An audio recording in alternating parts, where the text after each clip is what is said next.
Guys हामी यता होइन पानी बनाउने हिँडेको यता गाइजहरू छटाउनु त्यहाँदेखि गाइजहरू छ यत्रो ध्यान नपुगी हेर्दैछ है हाम्रो भाइरल मामा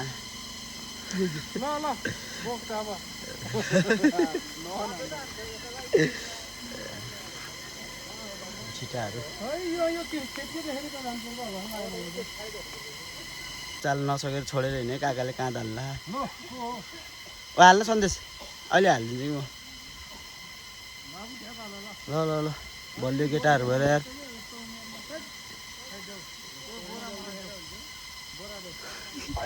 ल ल हाले हाले काकाले घ्याताले हिँडे म त अब एक्लै केही गरेको छैन अगाडि बोकेर आउँदैछ गरुङको बाहा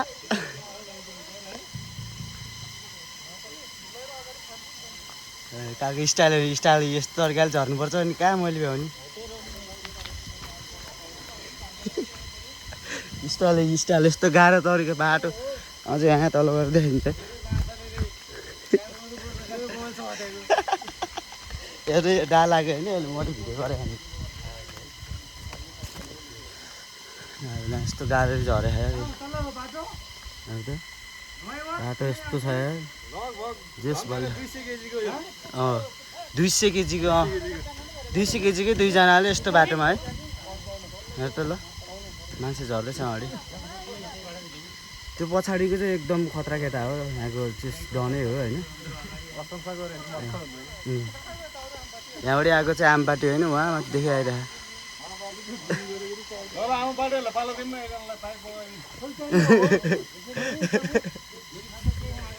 गाइजहरू सबै आएर हाम्रो सबभन्दा बलवान व्यक्ति कसरी जाने अरे यहाँ ओइ बलवान यो चाहिँ हाम्रो गाउँको बाहुबली हो होइन यसले चाहिँ एक्लै नि बोकिदिनु सक्छ यो बाटो चाहिँ नराम्रो भएर दुईजनाहरू होइन पक पक म अगाडि जान्छु मामा यस्तो रेन्च बोकेर हिँड्नु होला जस बलले छ बाजु मामा है 80 वर्ष भइसक्यो होला म बोक्छु भनेको दिन्न फेरि बाटो यस्तो खत्तम छ यस्तो बाटोमा केटाहरूले चाहिँ सङ्घर्ष गरिरहेको मामा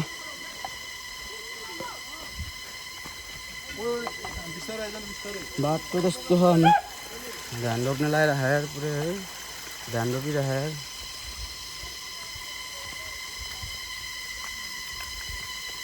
त्यो बाटोमा ल केटाहरूले त उहाँबाट झर्छ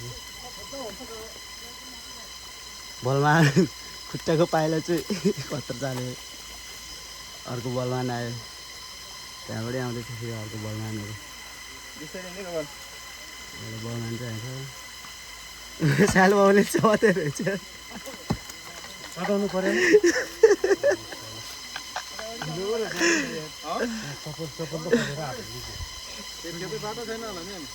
आउनु आउनु अवस्था यस्तो खालि उट्टा हिँड्नु पर्ने है ल धानबारी बारी यता यता ओ छप्पले अड्कियो यार धानबारीमा चप्पलै अड्कियो चप्पलै अड्कियो यार चप्पल हातमा होइन त खालि ओ धानबारी अहिले जोगाएर हिँड्दै ओ बलमान यता हेर्न ओ बलमा यो सब दुःख चाहिँ हाम्रो पानीको लागि भइराखेको गाउँमा है रोड सोड छैन त्यो भएर मान्छेले बोकेर आउनुपर्छ है यस्तो गाह्रो छ एभ्रिवान इज बलमान है सबै बलमान चप्पल उकालेर हिँड्नु गइ गरिहाल्छ नि त्यसरी त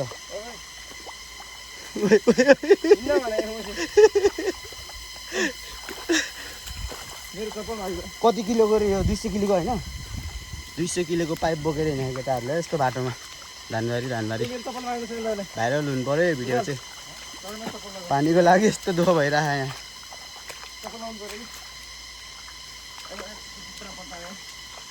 ठेकदारले के गर्यो अब त्यो थाहा छैन है। श्रमदान गरेको 4-5 दिन भइसक्यो अरे यहाँनिर चाहिँ। खै चप्पल दिनु त। केटाहरूलाई यस्तो गाह्रो है धानबारीमा। हाम्रो साइला बाउ सहयोगी व्यक्ति चप्पल बोकिदिने काका पनि थाकेछ अब। अझै ढुक्क बोकिदिन्छु भन्ने सोचिराखेकोहरूले यस्तो अवस्थाले झार्नुपर्छ है।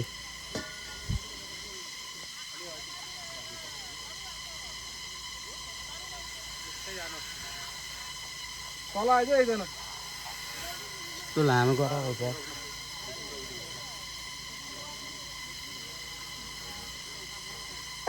ल ल ल झारे बलवानहरू झाऱ्यो। अब म चाहिँ चल्दै त्यहाँ बलवानहरूले फेरि झाडीमा अड्काइरहेको छ।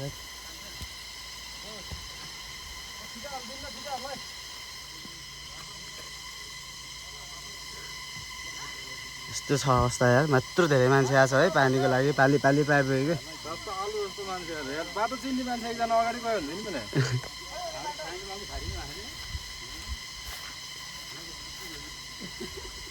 बाटै भेट्दैन अब यहाँ फेरि फर्किनु पर्छ जस्तो लाग्यो। पुरै धान्डो पिछो गरेर चाहिँ यता हल्का धान्डो नाकि यत्रो धेरै मान्छे आयो यहाँ है।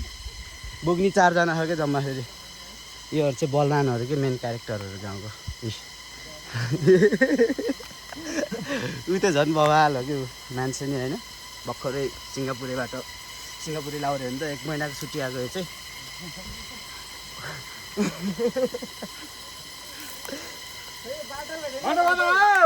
ओ बाटै छैन त यता। ल यस्तो बाटो छ है। यहाँबाट बाटै नरहेछ झाडी रहेछ धानबारी। उहाँ पुगिसक्यो कोही चाहिँ फेरि उहाँ तलबाडी आइज अरे। ल धानबारी हिँड्छ कहाँ गएको यार जुम गरेको यहाँ रहेछ।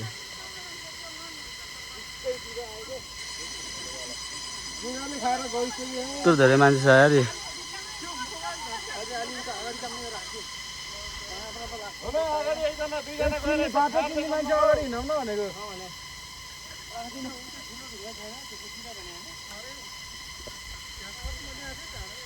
मान्छे बुढोबुढी धान रोप्दै रहेछ क्या यार। यता गुरुतिर आएको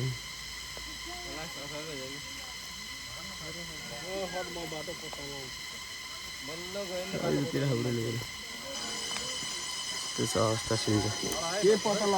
हाम्रो अनि प्रख्यात दाई मिस्टर विकास गुरुङ बाबु दाई हामफाल्दै गाछ केटाहरू। सब धानबारी छिटो त काकी आउनु विशिष्ट काकी सिपालु छ फेरि यस्तो भिडमा हिँड्न त फेरि ऊ हामफालिदिन्छ उसो गरी ऊ त्यो सिपालु छ।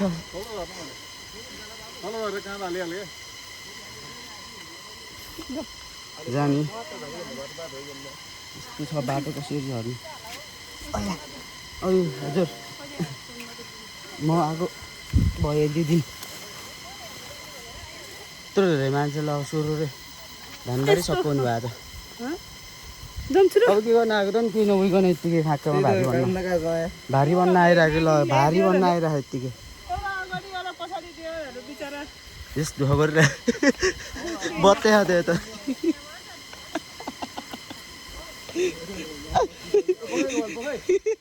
यो बत्तै छ